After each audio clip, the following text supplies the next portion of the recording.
heerka waxbarashada dugsiyada sare ee gobolada Sool iyo Sanaag ayaa ku hooseeya dalka intiisa kale. Qaar ka mid ah goobaha waxbarashada ee goboladani ma helin dayactir iyo agab waxbarasho oo ku filan. Haddaba si xaaladaasi wax looga qabto wasaaradda waxbarashada iyo tacliinta sare ee Somaliland oo taageero dhaqaale ka helaysa sanduuqa horumarinta Somaliland ee SDF ayaa waxay dib u dhis dayactir iyo maamul wanaajinba ku sameynaysaa dugsiyada hoyiga ah ee Dayaxa iyo dugsiga sare ee Laascaanood.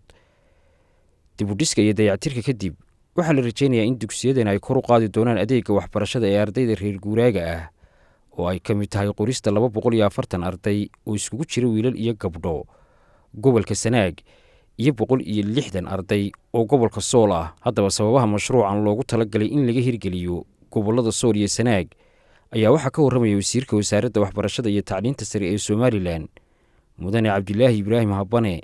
waxbarashada had iyo jeer horta deegaanka meelaha degan bay waxbarashadu ka hirgashaa deegaanada amba beeraleyda amba magaalooyinka ay ka hirgashaa meelahan geediga joogtada ku jira had iyo jeer waxbarashadoodu waxay ku tis qaadi kartaa marka loo helo dugsiyo hoy ah tis qaadi kartaa marka waxa loo doortay labada goobood ee Gaabo iyo Laascaanood maadaama reer guuraagu ku xoogan yahay fursad waxbarashada ay reer guuraagi ku yar tahay ardayda tuulooyinka ku gaadha dugsiga dhexe in dugsiga sare fursad waxbarasho looga heli karo dugsiyadaasi.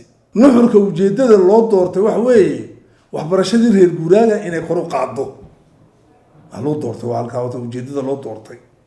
insha Allah way dhamaystirmi doonaan dadweynaha iyo xukuumad ahaan iyo wasaar ahaan oo la isku diyaarin doonaa sidii uu joogtoomi lahaa nidaamkaasi ee aan u burbureen looga faa'iideysan lahaa.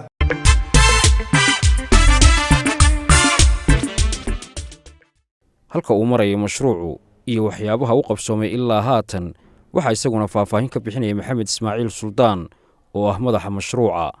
haddii aan ku horeeyo gobolka Sool waxa ilaa imika dhammaad ku dhow qaybtii hoyga ardayda qaybtii fasalada qaybtii maamulka iyo qaybtii kale ee muxuu ahaa laboratoriyada iyo library-ga iyo mashruucan waxa loogu talagalay gabdho iyo wiilalba inay ka faa'iideystaan. hoyga Laascaanood waxa imika ku jira arday dhan 79 oo 36 ay yihiin gabdho inta kale ay wiilal yihiin oo isugu jira form 1 iyo form 2 ama fasalka koowaad iyo fasalka labaad ee dugsiga sare. sidoo kale mashruuca qaybtiisa labaad ee ka socota dugsigii hore loo oran jiray Dayaxa isaguna qaybta dhismuhu way socotaa marka imika waxa dhammaad ku dhow qaybtii hoyga laakiin qaybtii kale ee fasalada iyo maamulka xafiisyada wala bilaabin. labada dugsiba imika waxa ku jira ardayda form 1 iyo form 2 labadooduba way qalabeysan yihiin. imika qalabkoogiina waxa uu yaalaa guryahan ku meel gaarka ah ee ardaydu imika ay isticmaalaan ee ku kala yaala Laascaanood iyo Gaabo. qalabkaasi waxa ka mid ah fasalada kursiga ardayga iyo miiska u yaala oo waxay ku dhigtaan labada iskuulba kuwii lagu cunteynayay u yaala library-ga boogtii waxa soo dhan u yaalaan oo imika u diyaar form 1 iyo form 2 imikana waxa sameynaa form 3 ayaan sameynaa qalabkoodii iyo form 4 ayaan sameynaa.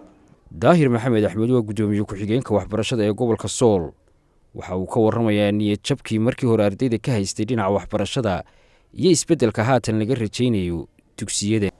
sanadkii waxa laga yaabi jiray inay ka soo baxaan ilaa 300 arday ay u fariistaan imtixaanka GC-ga oo reer guuraaga 300 200 ama 250 drop out bay noqon jiray.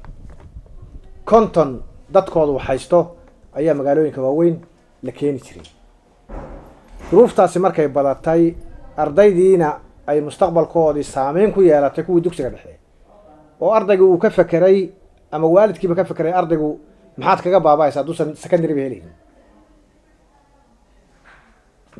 wasaaradda waxbarashadu waxay ka duushay nidaamkii ugu wanaagsanaa inay hirgeliso iskuulkan boardingka oo weliba ay mudnaanta ay siiso iskuullada dibadda ahee aan sekondariyada lahayn. ardaydan markaa nasiib waxay u heshay oo ilaahay baa mahad leh, wasaaradda waxbarashadu ay mahaddaa leedahay in ay u hirgelisay ardaydu inay dhammaysato waxbarashadii.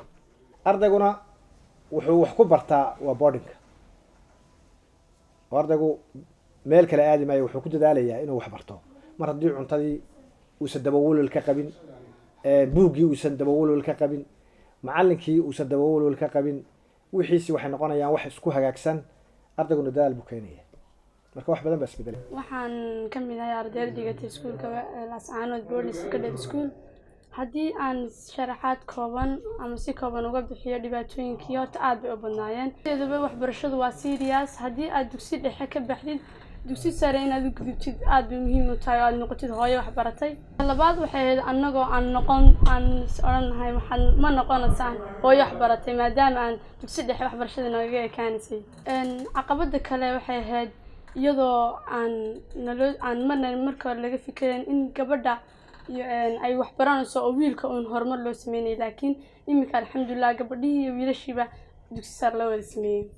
waxaa way qorshaysan maadaama aan meesha wax ka bartay horta inaan ka noqdo tijaradba aan ka teginba, maadaama macallimiinteedii hore u soconayaan, macallimiinteeda waa adalti way weynaanayaan, kuwa raba in meesha ay buuxiyaan waa annaga. haddaan annaga ka fikari weyno inaan meesha maadaama annaga intaan wax barano aan iska tagno ama guryaha iska fadhiisano dee meesha ma sii jirayso, waayo macallimiintu way weynaanayaan. sidaas darteed waxaa rabaa kuwii bedeli lahaa in annaga noqono, marka annagaa bedelna. qorshayga ugu weyn waa saas. waxaan aadna ugu rajo weynahay in uu noqdo mid aan ku guulaysano aan dhammaysano gabdha ahaan iyo wiil ahaanba. waxaan ka nimid tuulada layidhahdo fadhi baan u ka imid. tuulada nasiib darro ma ay lahayn dugsi sare. sanad baana waxba dhigan oo aanan iska joognay oo waxaan dugsi sare la-aan aan iska joognay. nasiib wanaag markii dambe boodhankana waxaa laga furay Laascaanood.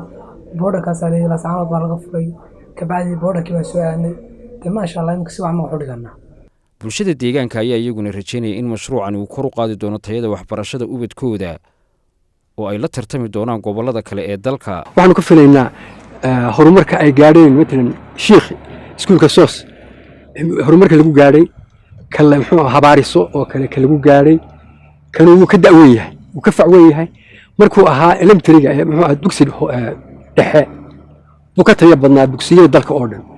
maanta marka dee hay'adaha iyo dad maartay aqoonti korodhay oo maanta maalgelin xoog la gelinayo oo sida casriga loo dhisayo waxaanu qolkiiba boqol waxaanu ku rajaynahay oo filaynaa inuu meel weyn wanaagsan dalka iyo dadka ba gaarsiinayo. waana iskuul Somaliland